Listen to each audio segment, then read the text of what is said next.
Faut-il nourrir le bébé au sein ou au biberon? La question, je la pose à un spécialiste de la nutrition des enfants, le docteur Adidja Amani, responsable de la santé de l'enfant et du nouveau-né, est au ministère de la Santé publique. Entretien avec un père d'enfant, Michel Abanda. Bonjour docteur. Bonjour Michel Abanda. Lait maternel, lait artificiel, à quel sens se vouer? La question ne se pose même pas, monsieur Michel Abanda. Le lait maternel, le lait naturel est le meilleur qu'il existe au monde.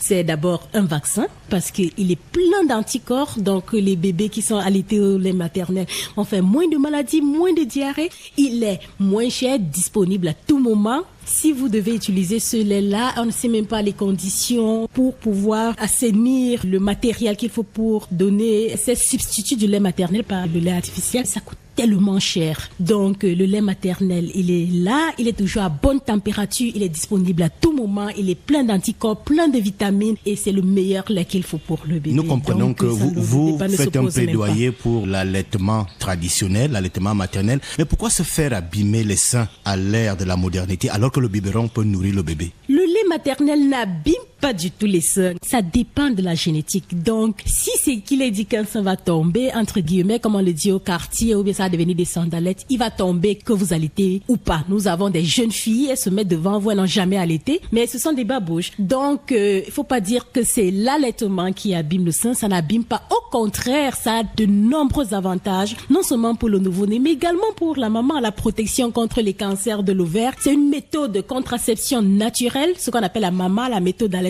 et d'aménorrhée. C'est également pour le bébé, y compris le développement de sa mâchoire. Vous aurez un bébé qui a un beau sourire, une bonne dentition qui se développe. Tout ça, c'est parce qu'il a pu téter.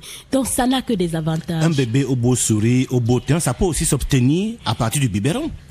Non, c'est pas possible. De nombreuses études déjà ont montré, publiées même dans les journaux aussi prestigieux que le Lancet, ont montré que rien que l'allaitement maternel exclusif peut réduire de 50% la mortalité des nouveau-nés. Or, par exemple, dans les pays comme le Cameroun, il n'y a que 28% des mamans qui allaitent. Où sont les 60-70 autres? Donc, rien que cette mesure améliorerait de façon significative les indicateurs de santé. Il est inacceptable d'accoucher et maintenant de laisser son enfant partir juste parce qu'on a certains préjugés, alors qu'on a tout ce qu'il faut pour donner les meilleures chances de survie et les meilleures chances de grandir à ce bébé-là. Docteur Adidja, vous n'imaginez quand même pas une femme au bureau, comme vous, en train d'exposer sa poitrine haletante aux usagers au seul motif qu'il faut allaiter l'enfant. On peut utiliser d'autres méthodes. Il y a ce qu'on appelle l'expression du lait maternel. C'est-à-dire, quand je me sens engorgée, je suis au bureau, j'ai un vase où je peux recueillir le sein. Il y a ce qu'on appelle des tire-laits, mais vous n'êtes même pas obligé d'avoir un tire-lait. Vous exprimez le lait, il peut rester à température ambiante pendant 24 heures sans problème dans le garde-manger. Il doit juste être couvert. Il peut rester dans le frigo pendant 7 jours ou dans les compartiments qui s'ouvrent.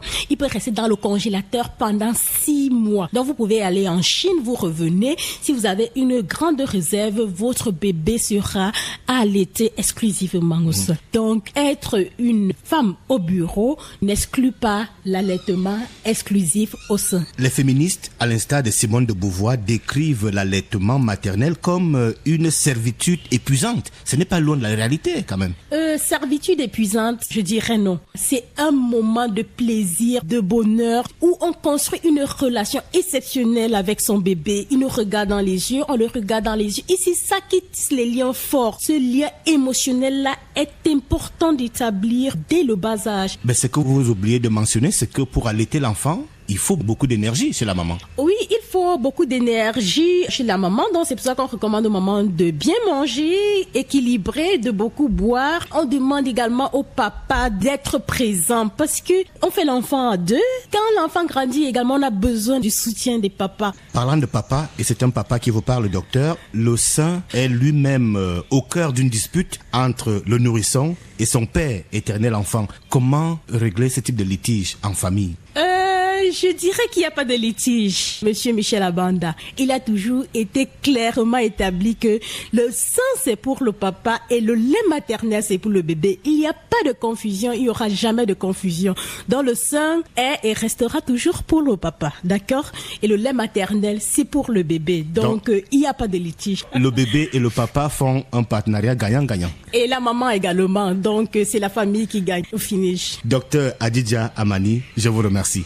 Merci beaucoup Michel Abanda pour cette très belle opportunité que vous nous donnez encore de pouvoir sensibiliser les familles, les parents et surtout les mamans sur l'importance de l'allaitement maternel exclusif et tous les papas à aider les mamans et soutenir les mamans dans cette lancée-là. Merci maman. Beaucoup. Merci beaucoup papa.